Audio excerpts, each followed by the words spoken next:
You're listening to Leadership Powered by Common Sense with your host, Doug Thorpe. Here's Doug. Hello again, everyone. This is Doug Thorpe, and you're listening to another episode of Leadership Powered by Common Sense. We're here to help you in your business life or your leadership role do more with less and find common sense ways to make choices and make decisions. Today, we're going to, it's part of my thinking about the new year.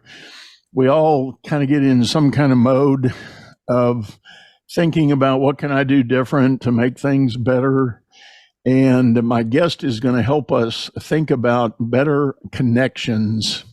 His name is, Ron Macklin. Ron, welcome to the show. Thank you, Doug. It's a pleasure to be here. And thank you for putting together the show and all the different episodes and the help you've made for all your listeners. Thank you. Well, I appreciate that. You know, this idea of making connection is something that has been with us in our business life and adult life. And actually, as I think about it, as I'm even talking right here, I go all the way back to the old words of wisdom on the playground at school. If you want a friend, be a friend, you know? Yeah. And so there's a lot of meat on this bone, I think. So. Yeah. Tell us kind of how you got focused on this theme of how we can make better connections. Thanks, Doug. And I'll go back to the playground that you brought up already. And when we were all kids, and we can still see like my kids, and you can see kids on the playground today, there's no way that there's a kid out there, right? And they're like doing their own thing, right? They're just marching along, doing what they're doing, or they're playing with a basketball by themselves. And other people come up and start to join him or follow him. And pretty soon you get this, like a conga line. You get this whole line of people behind following this person around, right? And the person's looking behind him going like, where did they come from? And why are they here? And what are they doing, right? And then there's another kid that's out there that's telling everybody what to do. Like, you know, well, you guys get together and you guys form a team and you guys do these things and you do this and you do that.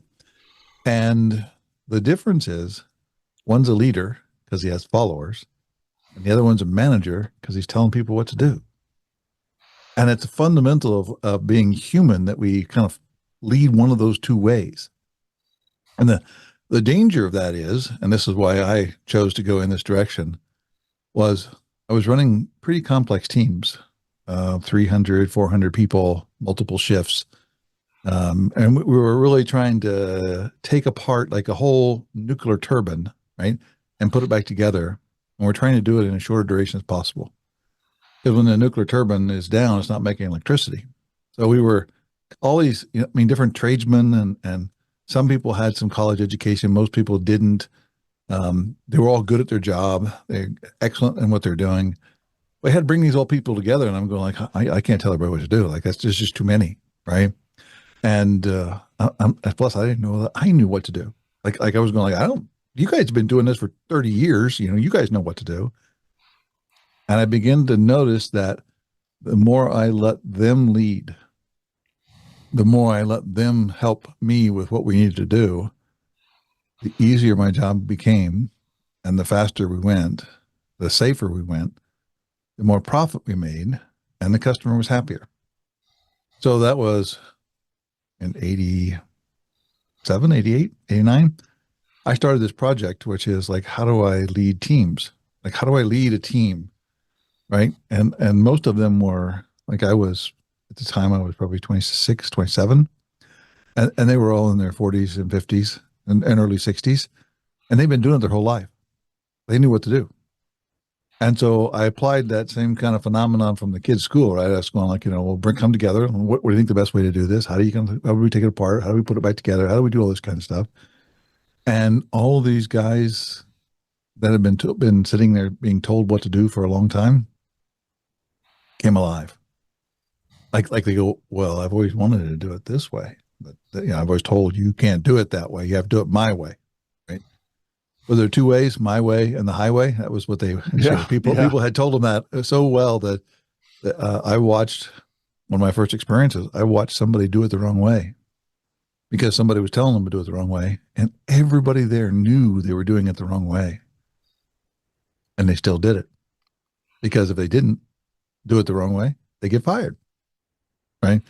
So now's a space where I'm going, like, I'm on this journey to how do we build those connections? Because those people, Ralph, Dennis, all these guys that I worked with way back then, I'm still connected. I mean, I'm still friends. We still know what's going on. We're aware of our lives because we connected with each other in a way because we were both contributing to each other's lives. We weren't like, I was the manager, you do what I tell you to do. I was a leader. Here's how fast we want to go. Here's the safety standards we have to have. Here's what we want the quality to look like. Here's all the stuff we want to get done. And then let me know what you need me to do to get those things out of the way. And that started the journey. And I've been on that journey ever since. I love it. I love it. And I like your analogy, the difference between management and leadership. And I talk a lot about that with my clients. And once upon a time, when I first became a coach many years ago, I used to ask the question, do you think there's a difference between management and leadership? And I realized quickly that everybody agrees there is a difference. And so that question is kind of useless. So I just go ahead and start with what is the difference in your mind, and I'll get varying degrees of answer. And it all centers around a very thematic idea. And you talk about it, and the phrase I use is management is about process and leadership's about people. And have people made careers out of being managers? Yes, they sure have. And there's a lot of stories, and a manager can hit the numbers, they can make plan, they can produce successful project delivery on deadline and on budget and things like that. But inevitably, part of that story is collateral damage in the people that were involved. People that were no longer inspired to work at that company or on that project anymore because they, in a fashion, got burned out or abused. And, they just didn't want to work for that guy anymore. And once the project was over, they found places to go and other things to do. Yeah. And that they found someplace else to go is a good thing, because there's also the danger that people being told what to do long enough. And one of the metaphors people use is like, I'm a neck down person. Like, I'm neck down. I go, yeah, you just tell me what to do. I'll do it. That's it. And they forget how to create. Right. They forget how to invent. And then it makes them, in a way, I hate to term this, but it's kind of like they're a little bit damaged to go out into the world because they're kind of looking for somebody to tell them what to do. Right. Versus being able to create their own world every day when they show up at work, excited and ready to go. They kind of show up like, what are you working on? 4:30? Right? Yeah. Right. And like, that really is what they're working on. They're not coming to work. What are you working on? We're going to change the world. We're going to create this new thing. We're going to take care of something. We're going to set a record. We're going to do. Now their story is, what are you working on? 4:30?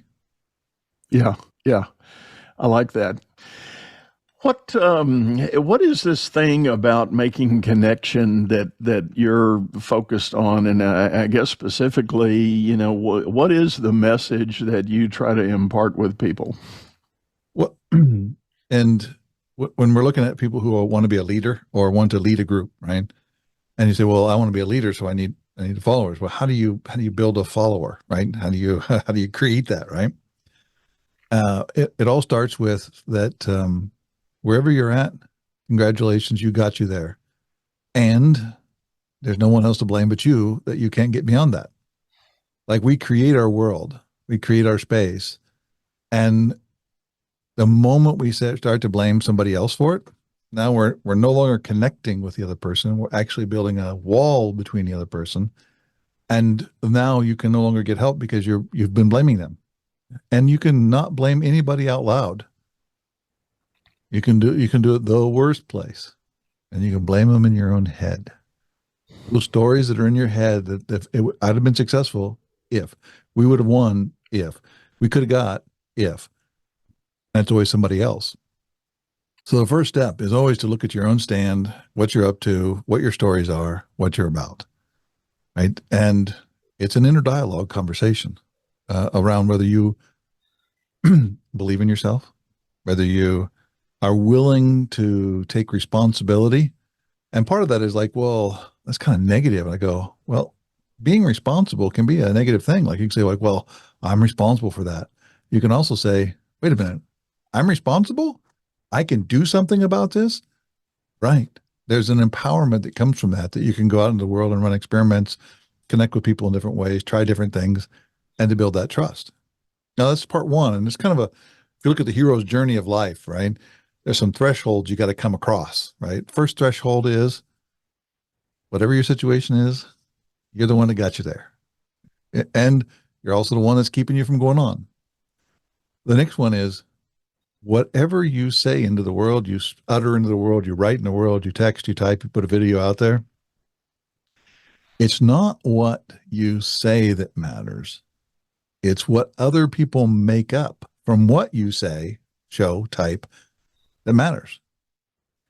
And there's like we like to think that if I said this, they would hear that. They don't hear that. They hear from their own background. They make up a story, right? And that background of obviousness that people have, right? It's got a bias. And we don't ever talk about that bias, but the bias is fear. And as little kids, we figured out we're afraid, right? And then we spend our whole life trying to hide that we're afraid. But it shows up in everything we hear. We go, okay, how's that going to hurt me? What's going to happen there? And when you can begin to notice that other people are using that as their background, you'll always check in and go, so what'd you make up over there? So the first threshold is like you got you where you are, which is cool because now you can get you on once you realize it's about getting on. The next threshold is not what I say that matters. It's what they hear. And so the really slow down and check in with the other people. What did you hear when I said that? Right? Because you have this vision, you have these commitments, you have this whole vision you want to create for the world and how you want this the company or the leadership of the program to work out. But what matters is what they make up, not what you say. Now, what you say can shape it, but I guarantee you, whatever you say, that's not going to be what they hear. They're going to hear something based on their own background. And it could be simple stuff like their kids were sick. They're in the middle of a divorce. They're in dating a new somebody. There's kids are going off to college. Parents are aging. There could be all these other things that are going on in their lives that are shaping how they hear what you say, and they make up the story. And if we don't know what that story is, and I've seen this so many times where two people have two different stories and they're talking as if they have the same story. And the other person always thinks the other person has the same story that they have, and they don't. So how do we like that's the second threshold. You got to get beyond that. You got to go like, what I say is not what they're going to hear. If I don't ask into it, if I don't verify it, if I don't see it in their actions, they're not hearing what I had to say. They're making up their own story. And the last one. Let me jump in on that one, if I may. What came to mind, I had a client recently we were talking about, and we're sitting here talking, first of the new year, and everybody's kind of has that new year mindset. And whether you're big on making resolutions or not is not my point here. But I told this leader that to take advantage of the new year mindset and tell your team you want to pull them together and you want to basically reset the whole deck. You just want to redefine the foundation of how they'd like to operate. And the reason we started talking about this, he was lamenting that he had a genuine desire to encourage his people to be a little more creative in their problem solving. But one thing led to another, and we started talking about the fact that, well, maybe traditionally and culturally in the business, they were never allowed to do that. The former boss didn't tolerate that and actually, beat it out of them, so to speak. And I said, so you inherited this team. You have a genuine vision and desire for them to be more collaborative and more creative in problem solving. You give them latitude, you give them grace, you give them permission, but they're still not stepping up and taking the charge, taking the challenge. And I said, why don't you just reset everything? Have a meeting, go off site. I mean, rent a little meeting room in one of the little mid-range hotels. You can get those for next to nothing for the half day. Order in some DoorDash, get some lunch, and just tell them you want to reset the whole thing and describe this vision you've got, and let them tell you how they want to work, what has been working, what could be working better.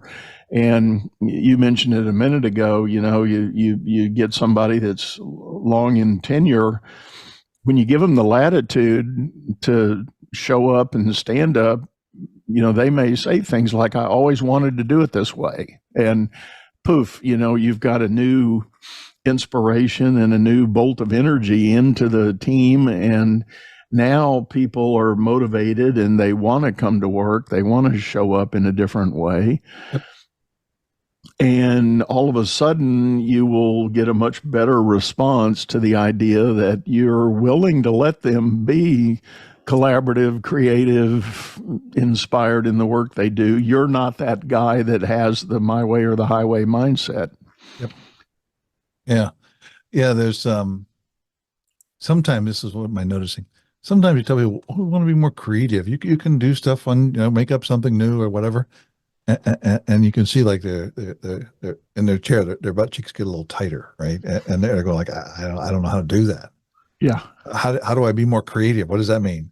And one of the words I found that works pretty well is, what experiments would you run? What would you try? What would you do something there? And the results are really less important than that they went out and tried. Like they tried something new and they go, what'd you learn? Not that didn't work, right? So what'd you learn from that? And we can get them started on a thinking around experiments and running experiments like we do when we were little kids. We ran experiments. Well, that didn't work. Let's try this. Well, that didn't work. Let's try this. Oh, that worked. Well, for now. So how do you keep getting people engaged in that so that they can continue to run their own experiments when you're not around? Well, and I think the one thing that comes to mind along that line, and I see this more in bigger business than I do in small business, because in the bigger businesses, what leaders are often confronted with, they get promoted or moved around, transferred, shifted, they get reassigned, and they inherit a team. And you don't really get to build your team from scratch. Not most of the time. Occasionally you do, but seldom. Usually you inherit something. And with that, you inherit personalities, you inherit cultures, you inherit tradition, you inherit legacy that may not be the best answer for the situation at the time. But if you come in and you start quickly to want to make some changes, you've got people standing back going, are you sure? That never was allowed before. And I was dealing with an executive a couple of years ago, and she had come from a company that was very innovative. The whole culture was innovation, creativity, design, etc. And their leaders led from the rear. It was like, I give you the vision, I give you the direction, now go and conquer, and teams would take off. I mean, just like race horses, and they would go do the work. But she shifted industries, came to another company, and quickly realized the team she inherited needed her leading from the front. They were not capable of her standing in the back, giving direction, and then running out of the gate to go do it. They were very pensive. They were very conservative, very, are you sure you want me to go do that? And it's like, so I challenged her to spend a minute, go ahead and step up to the front in her leadership role and somewhat pull them along, to the vision she wanted to create. but all the while encourage them one by one. I told her that she had work to do. She had to get to know them individually, figure out where their fears were, and fear is a great word because that is one of the giant stumbling blocks we all suffer. She needed to meet her people individually right where they were and understand what their fears and reservations were and learn who was willing to step out and step up one by one. And it took about a year, but pretty soon she was able to take that shift and move to the back of the team and be directing from the rear rather than pulling them along from the front. And in groups where you have someone who's giving authority, like saying you have to do this, you have to do this, and if you don't do it, people get taken out or they get worse, they get beat up, right? Not physically, but emotionally. And people become really good at what I call turtling, right? They crawl back into their shell, right, and they get really good at getting into their shell. Like in a moment's notice, they can crawl back into their shell and just wait for the next person to get replaced and then maybe see what's later. And when you want to take somebody to go from I'm a turtle and I move at a turtle's pace and I hide when things get bad to moving out to be someone who's willing to take chances and risks and do all that, that's scary. That's really scary. And it's a great opportunity for a leader to celebrate the learnings that people are getting when they start to run experiments, because you begin to shape the culture of the group to say, oh, running experiments is good. Learning is good. Trying on new things, even when it fails, we learn. That's good. And that'll allow the people to come out of their turtle shell and go run around and try on new things. Because the greatest ideas always come from those who are closest to the work. They understand it better than everybody else does. They just don't have the freedom to create. Right. And I think the action and reaction to those moments is very much a programmed response. And the programming that goes on in business, and this can happen in small businesses too, with that very domineering autocratic owner that says, no, darn it, this is my idea, that you got to learn how to do it this way because this is the only way this thing works and this only way it makes sense, yada, yada, yada. That can be very stifling. And when people agree to hang on and suffer that for long, they get into that I'm working on 430 mentality. Well, Doug, you brought up for me what I call the third threshold. And the first one is, you got you into your situation, which is cool. The other one is people make up stories based on what you say. And the third one, and can be a very tough one for many people, the people that are working for you may be better at the job than you are. They will outperform you. They will outcreate you. They are as powerful or more powerful than you are. And as a leader, you have to give up that fact that you will be outperformed by some people. There will be smarter people in the room than you. And if you're lucky, they'll work for you, making your team. And we also need them to take our place when we leave. But yeah, you have to give up that. Right. No, I totally agree, and I think the individual that is afraid of that, allowing someone else to shine and effectively outperform, that's a really prohibitive mindset. I mean, it really stifles creativity, stifles success. And as you were saying that, I'm reminded of a story I was told on one of my shows a couple of years ago. I wish this had been my client, but it wasn't. It was my guest client. She said this guy owned a pretty successful business in New York and had about 20 or 25 people on his team, and it was growing and rocking and rolling, and, things were all green, it was all green light. But one day one of the ladies on the team, who I guess was some kind of supervisor, went into his office and she said, "Hey, boss, could we just knock it off at about 2 o'clock? Just shut everything down, go down to the coffee shop as a team, and just celebrate where we are and what we're doing." And he goes, "Yeah, that's a great idea. Let's do that." And he walks out and says, "All right, everybody, 2 o'clock, we're shutting it down. We're going to meet at Joe's, and da da da da." And so they go down there and everybody gets their beverage and they're kind of sitting around. And the same lady steps up and she says, "Well, boss, we really have another reason we had wanted to do this. We have a list of things we need to talk to you about." And he goes, "Oh, really?" And she says, "Yes." And it started with, "You're a micromanager, get out of our stuff. We're okay. We can do this. We got this. We know what we're doing. You have to trust us." And the list went on. Fortunately, the happy ending in this story, this owner apparently had emotional intelligence that was off the chart. When they started listing these grievances, he sat back and he went, "Oh my God, tell me more. I want to know, okay, I get it. What's next? What?" And he was really in the moment.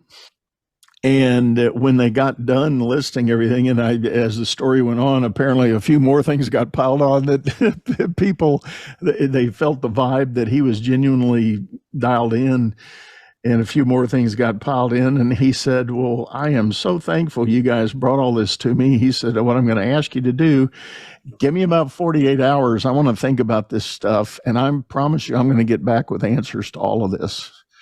And he said, again, "I'm very appreciative you brought this up. This means so much to me."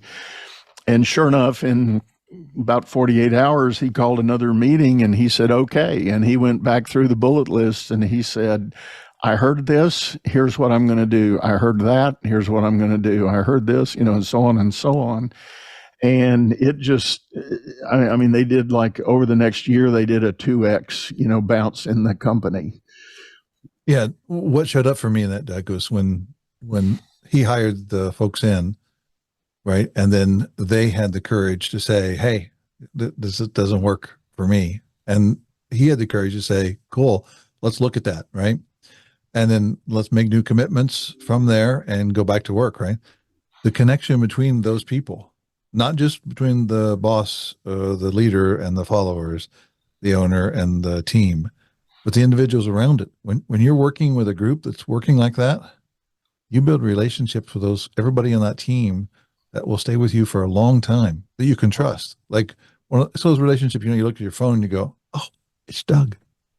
Right? You're excited to answer the phone because you know who they are and they trust. Now, it's the same people as everywhere else in the world. You just have a connection with them. You have a trust. Right. You have a willingness to help. And you know that they would be willing to help you as well.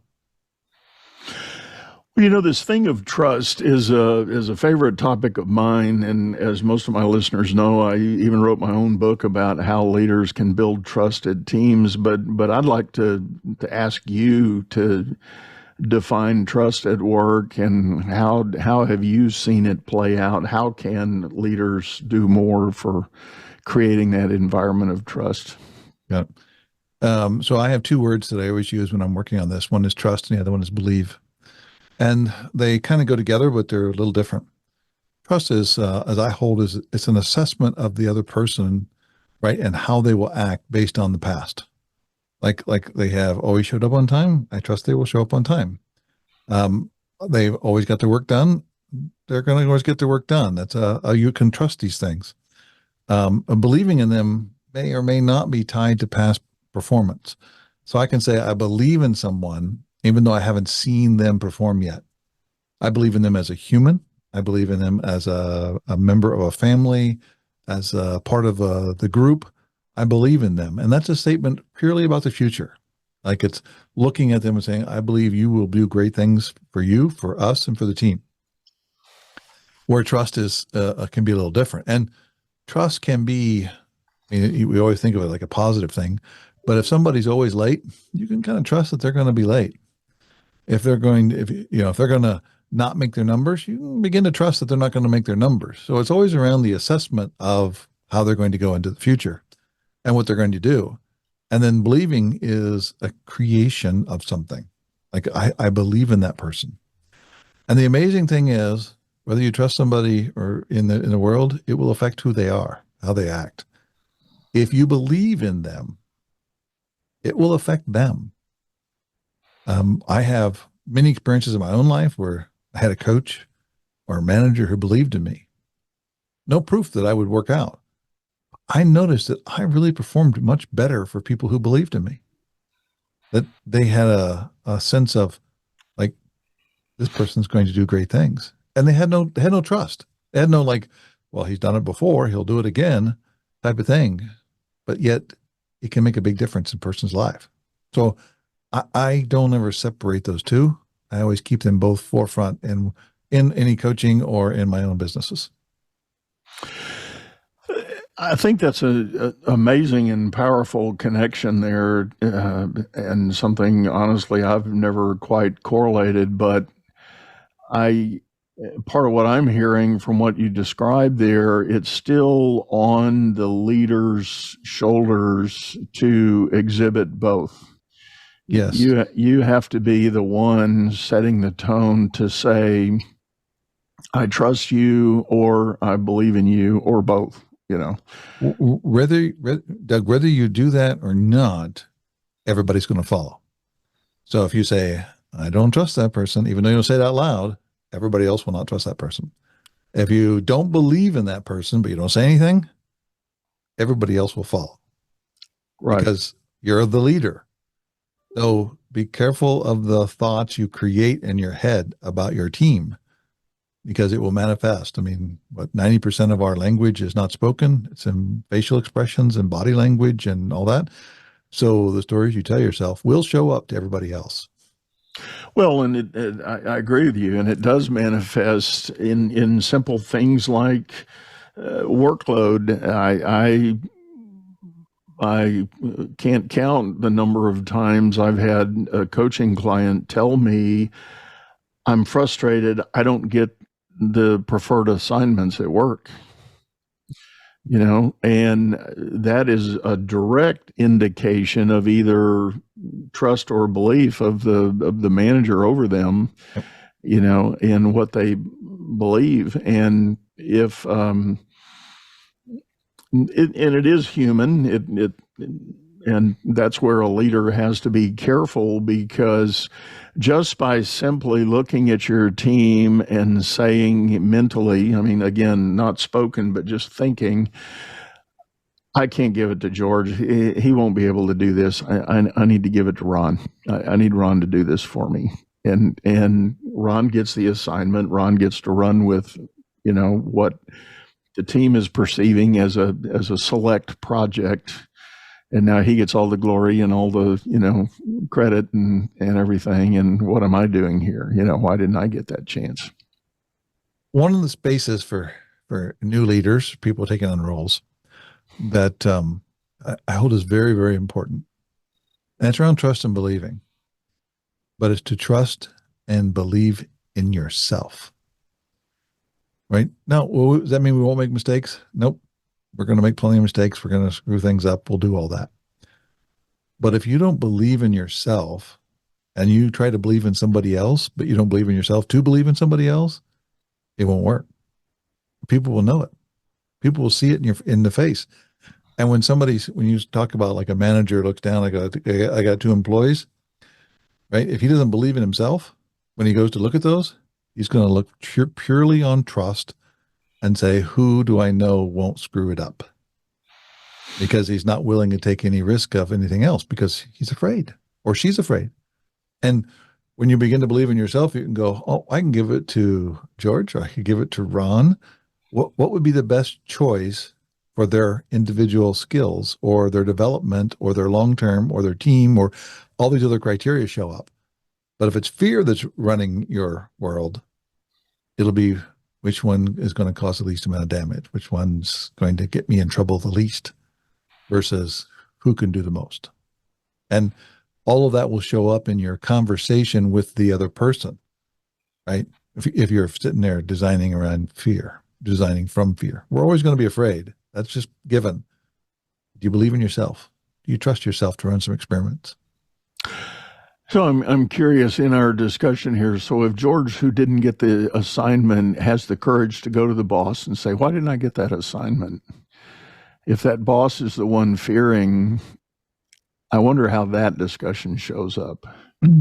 Well, I imagine there's as many answers as there are stars in the sky, Yeah. as what people will give to them, right? But what the other person, what George, who didn't get the assignment, is going to be looking at, is he looking at me in the eye? Is he staring me in the eye? Is he looking away? Is he looking up? Right? And all of those body indications are going to tell me whether he's telling me the truth or not, whether I should believe him or not. And then also whether I should stop back at my desk and look at LinkedIn to find another corporation to go to, because my trust here is gone. Yeah. Yeah. Right? And now you have somebody who you're paying probably a lot of money to find another job. Yeah. And even if they don't find another job, their ability to grow is gone because they're busy looking at, where do I find another job? Yeah.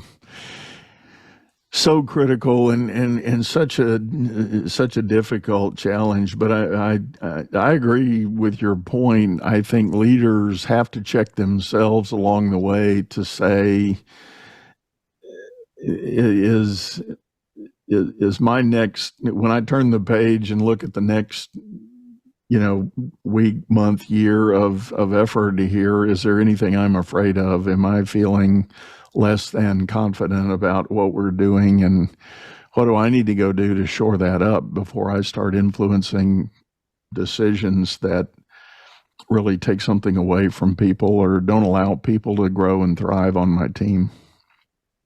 One of my noticings of coaching and being in the world, the more capable and, I say powerful, but the ability to get things done a person is, the easier it is for them to talk about their fears. It's not that they don't have fears. It's just that the fears don't have them. Here's my fears. What I'm afraid of. I couldn't believe this was going to happen. I was afraid this was going to happen too. And they talk about them, and it takes away the control of that fear over you. So to speak those fears out loud with your coach, speak them out loud with your team, all of that. I mean, when a team looks up at their leader, right, and goes, wow, he's afraid too. That's pretty cool. Like, we're all in the same team here, right? We're in the same space. He just has different gifts than I do. So let's use all our gifts to make something wonderful. Yeah. I couldn't help but think about, as you were describing that, a client I had a while back. He had been designated to be the heir apparent on a pretty senior executive role at a financial institution. And things were able to be worked out such that he was assigned to this unit about a year and a half or 2 years before the outgoing executive left. So there was this shadowing opportunity, walk in the same footsteps for almost 2 years.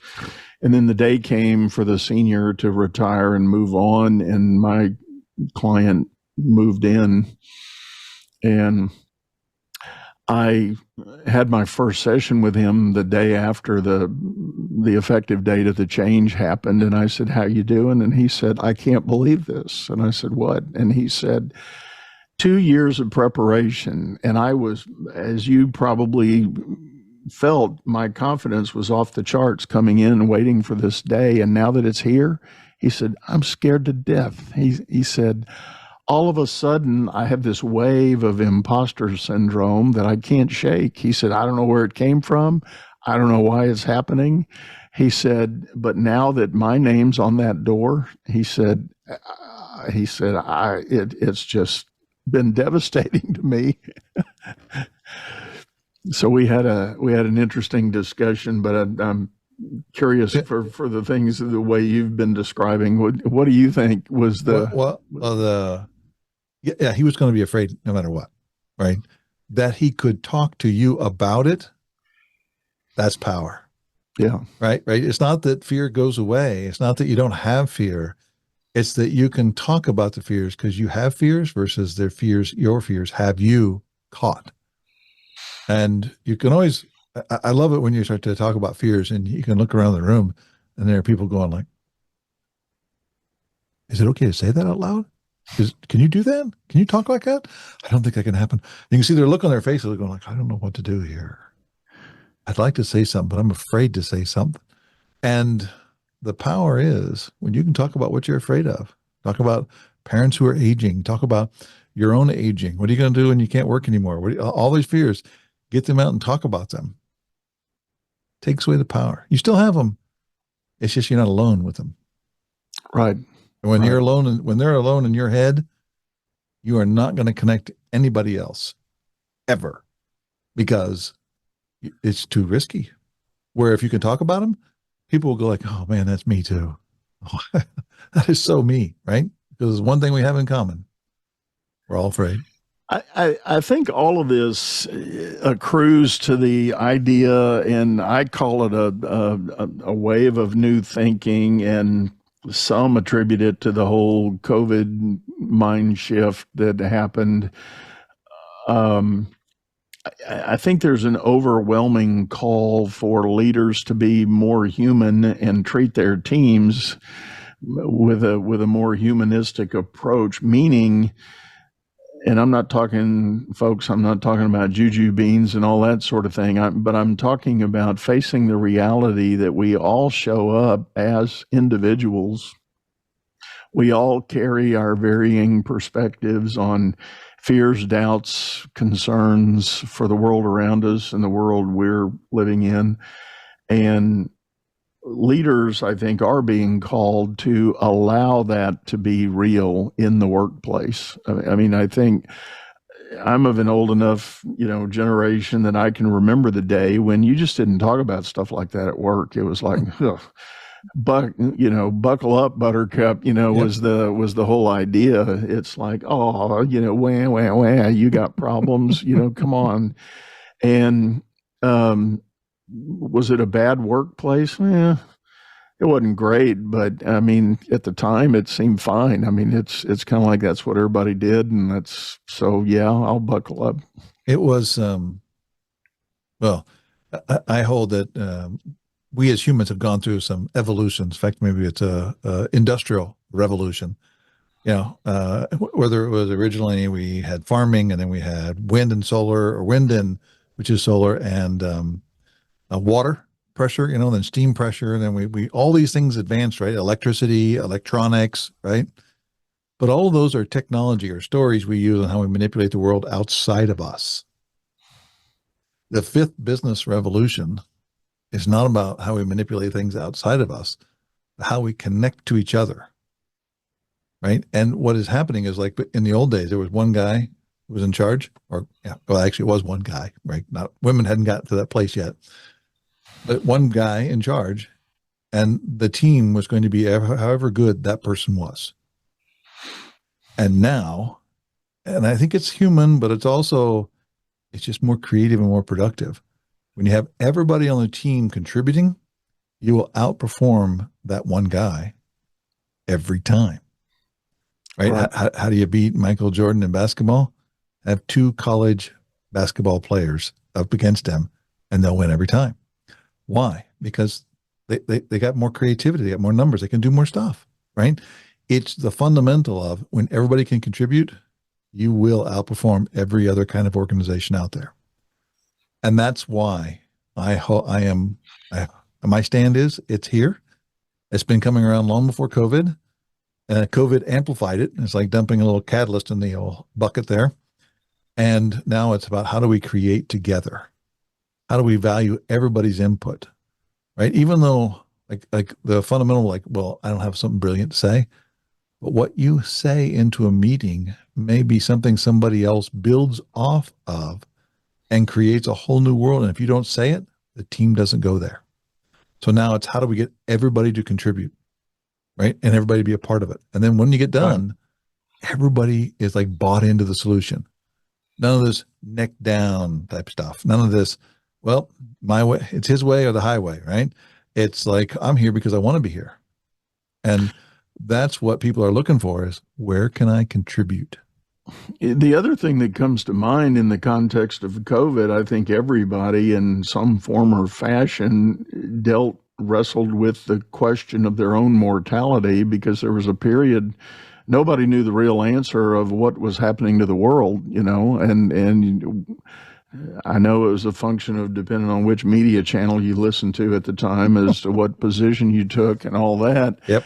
But the bottom line was there was a gigantic uncertainty of where things were going to land and how things were going to look. So it's almost like the old fear we might have had of going to work and speaking out about a subject got eclipsed by the fear of mortality. Right. And therefore, that notion of speaking up and representing yourself at work, just the fear of that went away. I mean, it was just gone for many. And people started showing up, being very vocal about what they thought about the team and the work and the company and all of that. And if they didn't get the right answers, that's why we had the Great Resignation. People were at least trying to ask the question, and if they didn't get the right answer, they voted with their feet and went other places. And my stand, they're still doing it. They're still looking. They're in different places. They're working. I get that, but they're still looking. They're looking, and they want to participate. They want to create. They want to be respected. They want dignity, right? And income is like number 4. Not number 1, 2, or 3 as to why they will stay and why they show up. Right. I agree. And I think the bar of expectation has been reset, and people are, and this is where, in my thinking, it comes full circle back to the humanistic elements of leadership. People are looking for a more holistic solution on how they're living their life. They realize there's X number of hours in the day they're going to commit to work. And even with the work, that's why you hear so many leaders worried about representing their company as socially relevant, socially meaningful, and ESG is a bigger thing in big business than it's ever been. Environmental, social, and governmental, and workers are wanting companies that have a purpose and have a stand for these other things, not just the product they're delivering. And I agree with you. People are continuing to vote that way. They land a new job. They look around. They heard a great story. When they get in and get under the covers and realize the reality of it, then they still say, no, this still isn't quite what I thought it was going to be. And so I'm ready to go yet again. Still a lot of job openings out there. Right. That I can't find anybody to come to work for me. And go like, what is your opening? It's not that the people aren't there. They are. They just don't want your opening. Yeah. Right. So you figure out how to shape it to where you can seduce people into your business. Right. I talked to a recruiter a while back who had done a very interesting job of remodeling the whole placement game, but he said he had a client company or a prospect come to him and say, they wanted him to fill a certain number of jobs, and they said, oh, but by the way, we want everybody in the office. And he said, that's a non-starter. He said, I'm not even going to take your assignment. He said, I don't know anybody in my domain that's going to agree to that. Everybody, at a minimum, everybody wants a hybrid arrangement. Yeah, there is still there's a lot that can be done by hanging out with other people. Being in the same room, same proximity. Right. And there is no return from windshield time. Yeah. Right. That windshield time where you sit there and stare at listen to whatever you're going to listen to, whether it's talk radio or NPR or your own music or a podcast, right? You're much better off to be at home, not driving, not spending the gas, not doing that, not that time. Right. If you're going to listen to a podcast, do it at home where you're sitting there, focusing on what they're saying, not driving and then looking around. And you get to the end, you go, oh, I think I know. You don't know what you did. Yeah. You may not remember the podcast at all. Right. All right. Well, So yeah, cool. our time's up here, Ron, for today. But thank you so much for sitting in and sharing that. Tell the folks the best way to get a hold of you if they're interested in knowing more. Yeah, you can always reach me at macklinconnection.com. Look us up there, and there's a place you can put your email address in. You can reach out to me, Ron at macklinconnection.com. You can also buy my new book. Came out in October. It's called Everyone is Afraid. It's available on Amazon. And you can always just find my own podcast, which is the Story in Your Head podcast. It's on Apple, Spotify, Stitcher, it's everywhere. So great. Well, one last time, Ron, thank you for sitting in. And folks, as always, we'll have those links in the show notes. So feel free to drop down and click on any of the links, and you'll be able to reach out and get a hold of Ron. I do like to remind folks we have a video version of this show over on YouTube, channel by the same name, Leadership Powered by Common Sense. Hop over there, check out the archives, and leave me a comment if you've got an idea or a guest suggestion. Heck, maybe you might want to be a guest. Just let me know that, and would love to hear from you and talk with you. For now, we're going to sign off, say goodbye. Go out there, make it a great day. You've been listening to Leadership Powered by Common Sense, hosted by Doug Thorpe. If you would like to know more about the coaching and advisory services he provides, visit dougthorpe.com.